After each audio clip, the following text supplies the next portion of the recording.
Assalamualaikum warahmatullahi wabarakatuh. Hai happy people. Halo happy people, gimana nih kabar kalian di bulan Ramadan yang penuh berkah ini? Sebenarnya aku minta maaf karena aku udah lama banget gak upload video karena kesibukan yang sangat bentrok. Jadi aku belum bisa upload video-video kemarin-kemarin, tapi alhamdulillah sekarang aku udah mulai bisa bikin video lagi buat kalian happy people. Oke, jadi di video kali ini aku bakal ngasih tips buat kalian tentang tips presentasi yang menarik dan juga unik.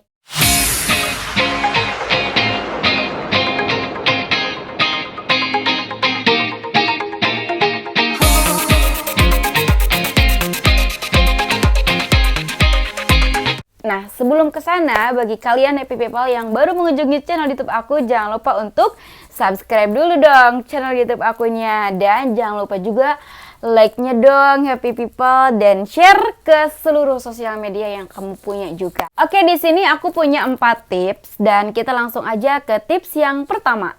Pahami materi apa yang ingin kamu sampaikan.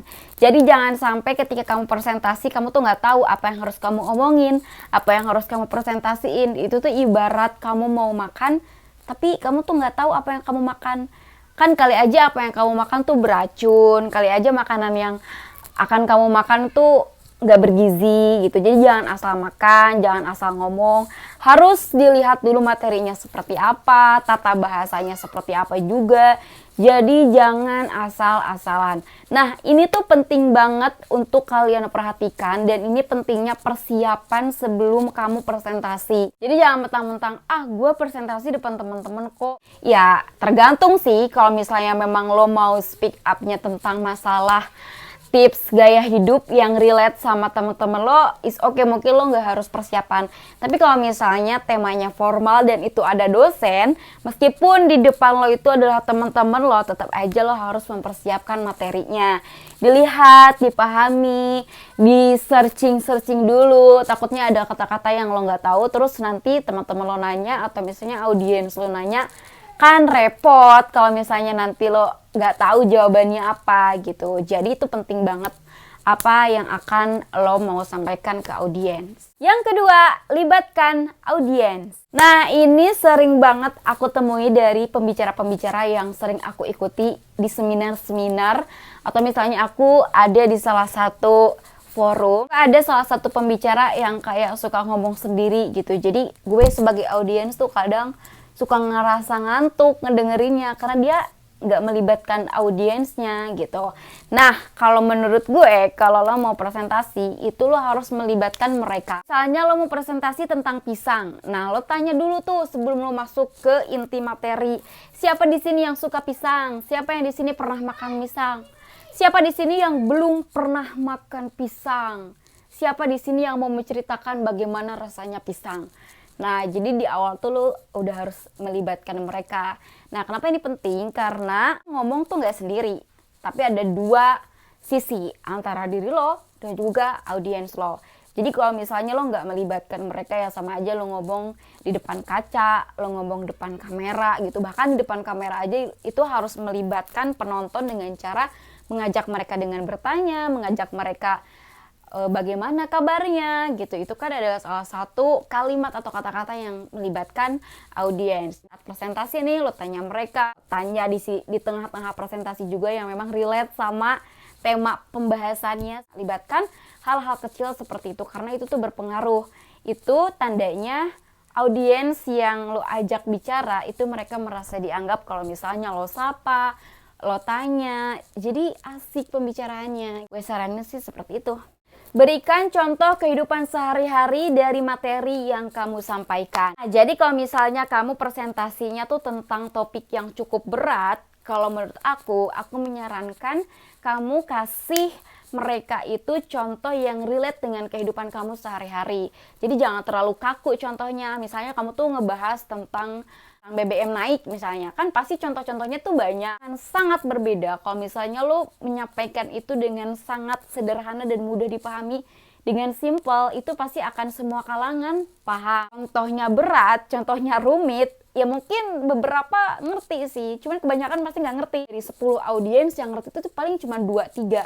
Tapi kalau misalnya kamu ngasih contoh sederhana yang relate sama kehidupan sehari-hari, itu pasti akan hampir semuanya paham. Ya pasti paham lah kalau untuk contoh kehidupan sehari-hari. Menurut aku sih presentasi biar menarik, unik, dan asik itu mudah banget. Simple, harus simple, sesimpel-simpelnya, pakai bahasa yang sesuai juga dengan audiens kamu. Kalau audiens kamu anak-anak, ya kamu harus ceria, kamu harus powerful gitu kan. Pakai baju-baju yang cerah, pakai aksesoris yang menarik. Kalau misalnya audiens kamu remaja, ya pakai baju-baju yang memang lagi hits pada saat remaja itu tuh lagi hitnya apa gitu. Atau misalnya audiens kamu anak kuliahan, ya pakai style yang anak muda. Atau misalnya yang kolot-kolot, atau misalnya yang tua-tua, ya sesuaikan juga dengan mereka, bahasanya juga sesuaikan sama mereka. Karena pada dasarnya manusia itu suka dengan kesamaan. Jadi kalau misalnya lo mengisi sebuah forum, terus audiensnya bisa menyamakan frekuensi dengan audiens, itu mereka pasti akan lebih nyaman. Kalau mereka sudah nyaman, itu akan lebih mudah untuk menyerap materi, dan pastinya suasananya juga akan aman, tentram, asik, bahkan suasana akan cair gitu. Cair es kali ah. Atur moodmu sehappy mungkin. Lo menyampaikan, lo gelisah, pikiran lo semrawut, negatif, lo kepikiran jemuran lah belum diangkat, lo kepikiran BBM naik lah, kepikiran sesuatu yang gak penting lah. Nah itu akan berpengaruh dari vibrasi yang nantinya pada saat di ruangan. Itu akan membuat suasana jadi nggak enak, suasana jadi negatif. Dan meskipun lo udah hafal, meskipun lo udah paham materinya, pasti itu akan tiba-tiba jadi nggak paham. Jadi ini tuh penting banget untuk diperhatikan. Nah, mungkin lo bakal ngomong, tapi kan Kak, kita pasti bakal tegang dong kalau misalnya kita mau ngomong di depan orang, apalagi audiensnya banyak. Yes, aku juga ngerasain seperti itu. Tapi biasanya kalau misalnya aku ada di posisi itu, yang aku lakukan adalah yang pertama, itu makan jeruk atau enggak es jeruk. Ya pokoknya jeruk atau enggak pisang. Karena itu bisa menurunkan tingkat tegangan gitu, dan itu terbukti gitu. Nah yang kedua, lo bisa nelpon temen lo yang humoris. Biasanya kalau misalnya kita udah nonton yang lucu, atau misalnya kita udah ketawa ketiwi, senyum-senyum, itu bisa membuat kita rileks. Tapi yang nomor 2 ini gue belum pernah sih, karena itu terlalu ribet lah gitu. Apalagi waktunya mepet, gue harus nelpon temen gue yang lucu, kan takutnya juga dia lagi sibuk gitu. Jadi biasanya gue makan jeruk atau misalnya es jeruk, karena itu mudah didapatkan di mana-mana guys gitu. Ya tapi itu disesuaikan lah dengan kebutuhan kalian, nyamannya seperti apa. Nah 2 tips itu bisa lo coba ya, dengan cara ketika lo mau, sebelum lo presentasi, lo mau makan jeruk dulu, atau misalnya lo mau nelpon teman dulu gitu kan, atau misalnya teman yang humoris lo itu adalah sahabat lo, itu lebih bagus. Jadi sebelum lo presentasi tuh bawa dia, biar dia menghibur lo, supaya lo tuh tetap bisa relax.